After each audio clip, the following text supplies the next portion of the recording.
to myself. But there's things that has happened that, like injury wise, that's just been wild to me. Like I don't get. Um, and I got it. Blessings to him. I stayed in touch with him as well, just to kind of see how he's getting on. He's not only has he made a full recovery, he's already had two. Like a year later, he's had two MMA fights back. He won his first one back, and I think he just lost his second one. But it was like decision. So like, but he's good.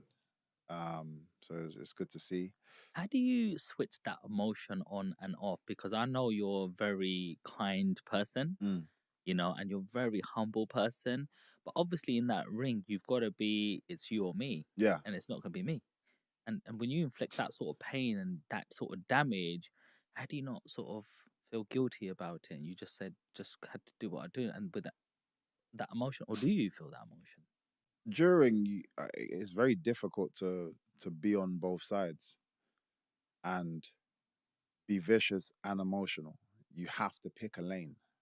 It's very difficult. Otherwise, every time I land a punch, I'd be like, "Sorry, Yeah. are you okay?" Like, you couldn't do both at the same time. So yeah, you have to pick a lane. And I think everybody, regardless of who they are outside, everybody has a fight persona. My fight persona is MVP. MVP is a very selfish person, and he's going in there for the kill. Michael Page on the other side, like very different person. Both sides have aspects of each other. It's like a um, just what's the word I'm looking for? Like alter ego that is just coming out. And I always try to draw people down to people, like obviously a lot of people, especially in this country, into football. So if you watch football, I use like Wayne Rooney as an example, or even Paul Scholes. I'm a Man United supporter, so Paul Scholes is. Let me use Paul Scholes because everybody talks about how vicious this man was. Running, he's trying to take off your legs. Patrice Evra tells a story about him doing that during training. Like, you could injure me, which affects the whole team, and he doesn't care. Once he gets into this mode, he's an animal. Try to interview that guy afterwards. Like, yeah, oh yeah. He so nervous. Where is that animal gone? So, like I said, everybody has that persona held within them. Some people have, like for example, if go back to myself, MVP can spread into your everyday life. Sometimes because depending on how you grown, but because you get so much attention and that feels more exciting. Being that guy feels more exciting than being your normal self. So you're like, okay, you spread into your everyday, and then we start to realize people are like, no, I don't like this guy, and so on and so forth. I've been fortunate to have just the people around me, the upbringing, and I'd definitely say martial arts is a big key for me. Just having respect, bowing to people, strangers, helping up and coming guys in the gym come up as well as progressing forward. It was always a team effort. Just all these different things that I learned through martial arts kept me grounded as a person. So MVP stays when comes out when it's necessary and not doesn't spread into them every day. Fortunately, not everybody has that. But for the most part, people have a performance self and then have like how they are. Wow. Thanks for explaining that to us, man. That's just like it's like a Clark Kent and Yeah, Superman. You know what I literally. mean? It's It's literally like that. you're just like, hi, Yeah. I'm cool. I'm kind of the next one. Yeah, it is literally that. That's the best way to put it. Love that, man. No, just so present listening, bro. It's just amazing hearing that sort of stuff. So let's talk about the fight you had with Kevin Holland. Yeah, I really enjoyed that fight. Actually, yeah. it just really made me appreciate how much of a striker you are.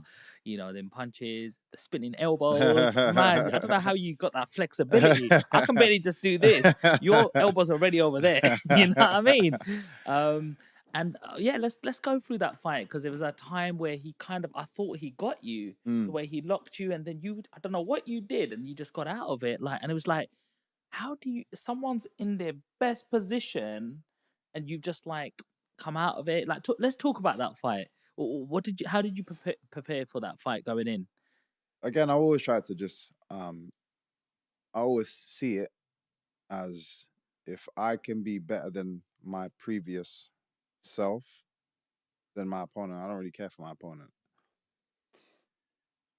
So, as much as I know, I'm a fan of Kevin Holland, and it was even when I was speaking. So I was speaking to it was Hunter Campbell, who's like Dana White's right hand man.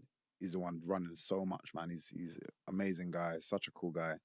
He's the one that kind of signed me on. He's like, look, this is the partnership. You need anything, you speak to me. You know, you got any ideas, speak to me. But when he was kind of initially had our meeting about signing to UFC, he was like, "How do you see your run?" I was like, "Put me in the deep end and see if I can swim." Literally, because there's no point in me wasting time. I've been in the game long enough. Uh, I don't need to be built up. I think people are aware of, my talents if you're in that space and what I've done. So it's not like boxing where some people say you got ring rust, you need a warm up fight once or two before you go up, or I think everyone's different. Um, everyone's different. Some people feel the need, and I always say if you believe something, then it's true. So if as a fighter I believe ring rust is a thing, then it's true. Me as a fighter, I don't believe in ring rust. right? So if I'm out for 2 years, when I come back, when you see me on the show, I've done the training that's necessary. I don't ring rust doesn't mean anything to me. So that's my belief. So that's the thing. So I literally like throw me in the deep end. And I had a feeling out of everybody because regardless, as tough as everybody thinks they are, they're not stupid. They're smart fighters, shall I say? So there would have been a lot of people when my name got mentioned, they wouldn't have put their hand up to go first, just because it's like I've seen this guy as well. He just looks tricky. Let me see how somebody else deals with him, because the question is, can he do it at top flight? Can he do it at the top level? All the fighters, they're like, I don't want to be the one to find out if he can. So, but I knew it'd be somebody like Kevin Holland that would be like, I'm game. Like, let's go. Let me try and find out what's going on. And that's why I think that's why everyone loves him, respects him, because he's just about it. He doesn't care. Yes. Before we even get to that point, Michael, how did the UFC deal come about? Like, how did you come out of Bellator? Was your contract ending? How do you broker a new deal? Like, let's talk a little bit about business, bro. Yeah. So, as I said, my last Bellator fight, now I'm actually free. So Bellator will give you a certain time limit for them to negotiate. And this happens for all athletes, which is why when your class is a free agent, everyone's like, well, why hasn't he now signed to somewhere else? Things can't happen immediately. So Bellator, being the organization and a smart business, I guess, they give themselves a certain amount of time, stress free, from nobody else. So you're not coming to me saying, yeah, well, these guys offered me this, these guys. All you have to deal with is me. So again, smart. So I had to go through that phase, but I was already in the mindset of I just want to be a free agent. I don't think you guys value me the way I value myself. And what I mean is, like, financially speaking, you guys value me as an asset of the company, but your price tag to that is very different to my price tag to that. So I'm like, regardless, I'm gonna be a free agent. So, but I let them know that early. I was just like letting them know that earlier. But then it's like, cool. I'm free to just chill. I had to take my time, and everyone's asking me questions. I'm like, I'm handcuffed right now until a certain period is triggered. Once that period was triggered, then everybody came. How did you get in touch with like Dana White? So, like I said, the bare knuckle fight meant everyone got in touch with myself. Okay. Or my team. How does that feel? Yeah, it's nice. Like, again, it shows that I was as valued as I thought I should be valued. So then when things was happening, my coach was laughing, just like, cause this just worked out so perfectly, unintentionally, but it just worked out perfectly, because everyone's like, what's going on? Like I said, they all came in, and I've got the best manager in the world, in Audi Attar.